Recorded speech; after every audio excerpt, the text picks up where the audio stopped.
navigable waterways and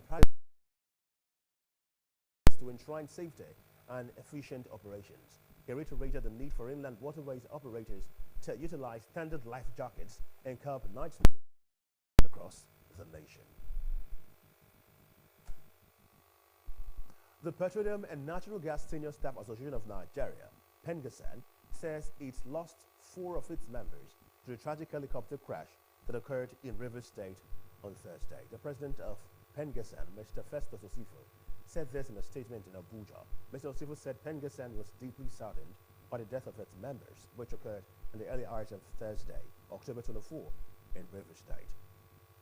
Deceased were valued members of PENGASAN family and dedicated professionals in the oil and gas industry. Mr. Osifo noted that the association was currently working to gather more information about the circumstances surrounding the crash and cooperating fully with relevant authorities in their investigation. He urged all parties involved to conduct a thorough and transparent investigation to determine the cause of the accident and put in place urgent measures to prevent future tragedies. Members of the Joint Health Sector Unions and Assembly of Healthcare Professionals, JOHESU, have announced a 7-day warning strike beginning from today.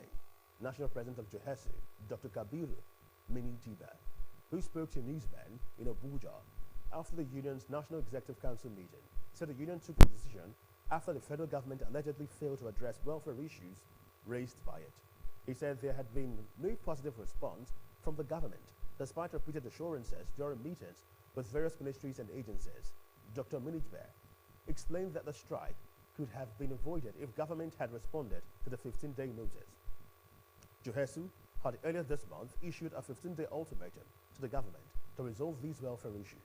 The key demands include the immediate implementation of the consolidated health salary structure and 25% review of arrears from June to December 2023.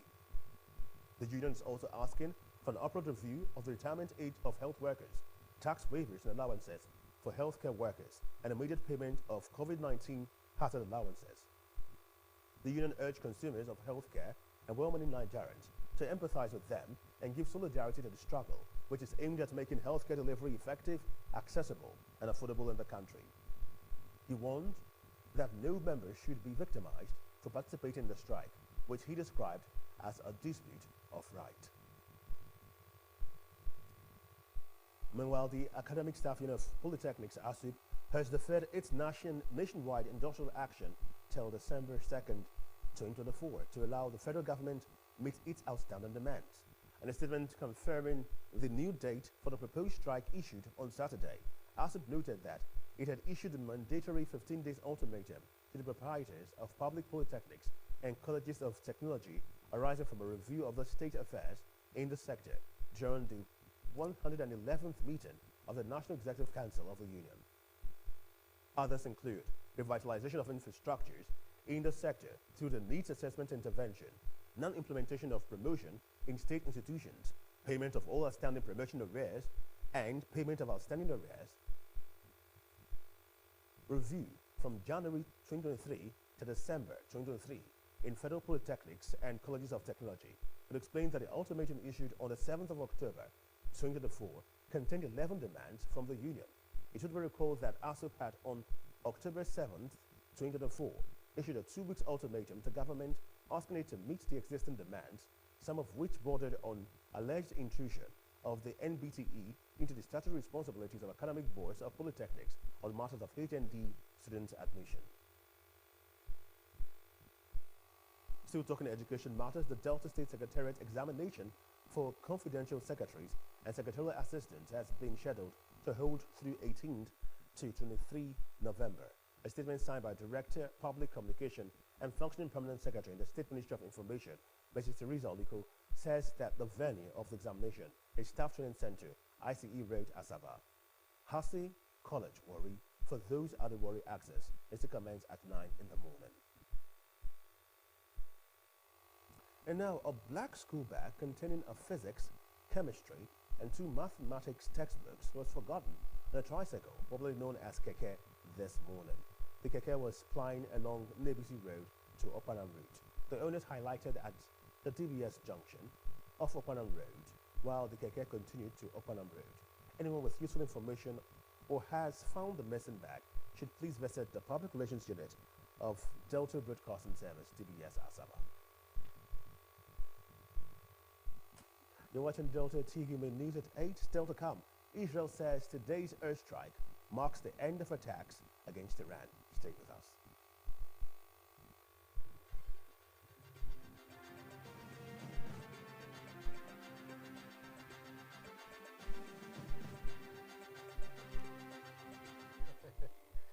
Don't worry, we'll talk later, yeah? Buddy, How far? give me small spot and beg. Make I play game. Beg. Oh, yeah, now. Thanks, G. Yo, she's in fact don't come out. But the Afan, I got you. Buddy, I beg, make I connect. I beg, I need to stream.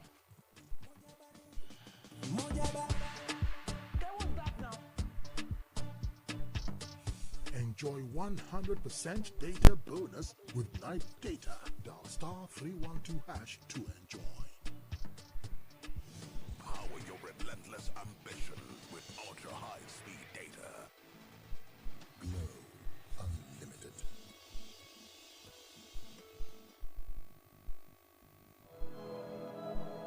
What happens when greed meets desperation?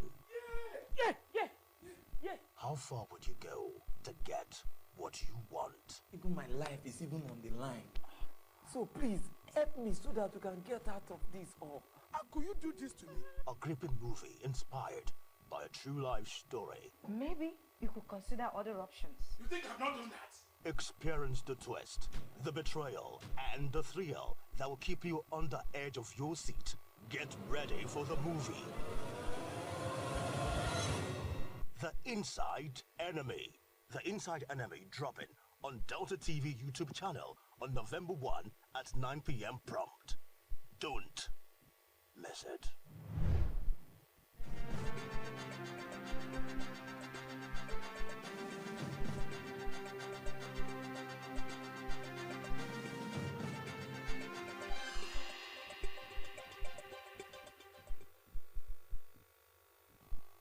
This is Delta TV Main News at 8. The Global Scene is next as we join our World News Desk.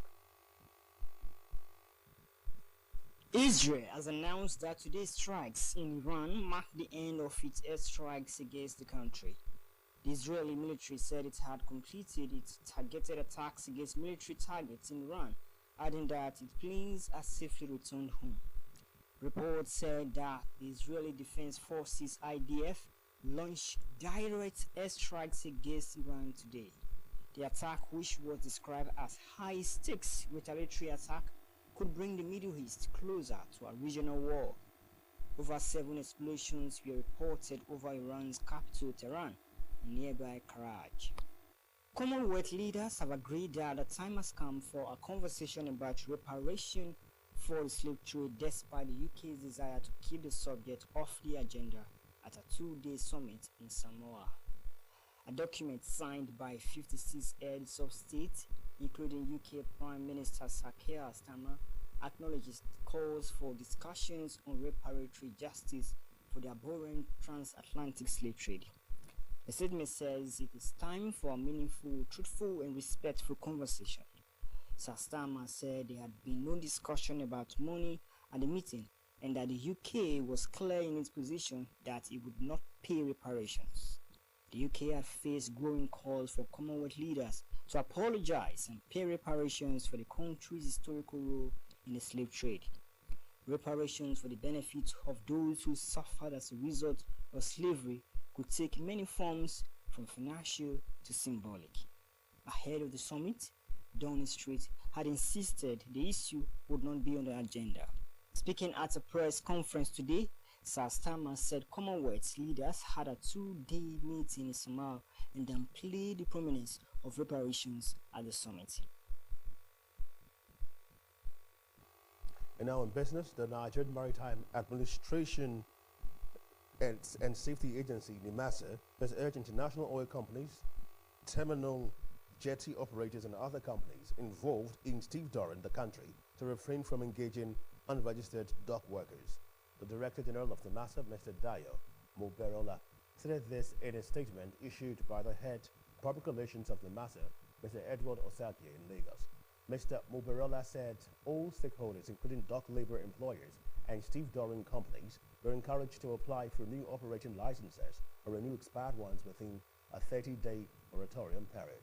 He emphasized that the requirement is stipulated by the NIMASA Act of 2007 and outlined in the NIMASA stevedoring regulations of 2014, which mandates strict compliance from all maritime operators, stressing that regulations would enhance its ability to maintain an up-to-date database of dock workers operating in the country. Mr. Muberala said that NIMASA intended to enforce full compliance after the moratorium period. In our sports news, the Confederation of African Football (CAF) has sanctioned Libya and awarded 3 points and 3 goals to Nigeria for the abandoned game against Libya. This was disclosed today in a statement by the chairperson of CAF Disciplinary Board, Mr. Ousmane Kanete. CAF in its ruling said it found the Libya Football Federation to have breached Article 31 of the African Cup of Nations regulations, as well as Articles 82 and 151 of CAF Disciplinary Code. The Libya Football Federation was also fined $50,000, which must be paid within 60 days of the decision's notification. The penalty, aimed at holding Libya accountable for regulatory violations, reflects CAF's stance on maintaining discipline and fairness in the tournament. Nigeria walked away from the tie following poor treatment by the host country that left Super Eagles players and staff stranded at an abandoned airport for almost a day. With the decision, Nigeria has 10 points from 4 games.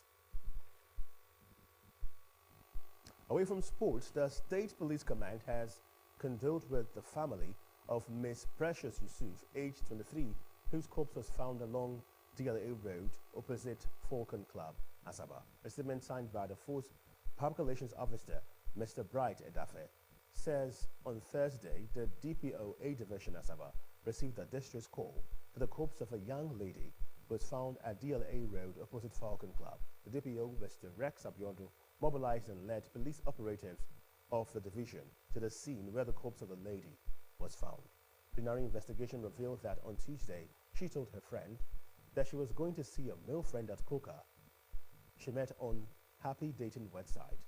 The report says that on Wednesday in the morning, she called her friend that she was on her way home, and that was the last time she made any contact, only for her corpse to be found the next day. The corpse had been deposited at a mortuary awaiting autopsy. The State Commissioner of Police, Mr. Olufemi Abaniwanda, has assured members of the public, particularly the family of the deceased, that investigation has commenced and also assured them of justice. The CP therefore urged young ladies to be mindful of the friends they hang out with and should exercise caution, particularly when dealing with people they meet on dating sites and other social media platforms. And here's our thought for the day. It is better to fail in originality than to succeed in imitation.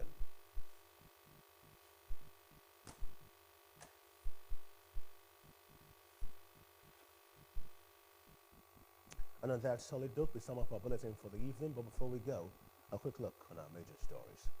The federal government has issued a stern warning to the new generation of content creators and social media influencers to moderate negative about Nigeria. The Minister of Information and National Orientation, Mr. Mohammed Idris, gave the warning in Abuja as an event to celebrate the National Global Media and Information Literacy Week 2024 with the theme, New Digital Frontiers of Information, Media and Information Literacy for Public Interest.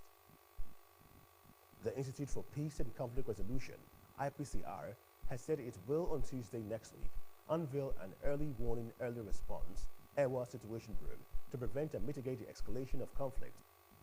Our Director General, Mr. Joseph Ochoku, said this in Abuja during an EWA engagement organized by the Peace Action for Rapid and Transformative Nigeria Early Response Partner. And in sports, the Confederation of African Football (CAF) has sanctioned Libya and awarded 3 points and 3 goals to Nigeria for the abandoned game against Libya. This was disclosed today in a statement by the chairperson of CAF Disciplinary Board, Mr. Ousmane Kanete. And from the foreign scene, we reported that Israel has announced that today's strike in Iran marked the end of its airstrikes against the country. The Israeli military said it had completed its targeted attacks against military targets in Iran. Other than that, its planes had safely returned home.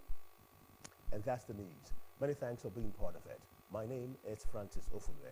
Have a lovely evening and good night.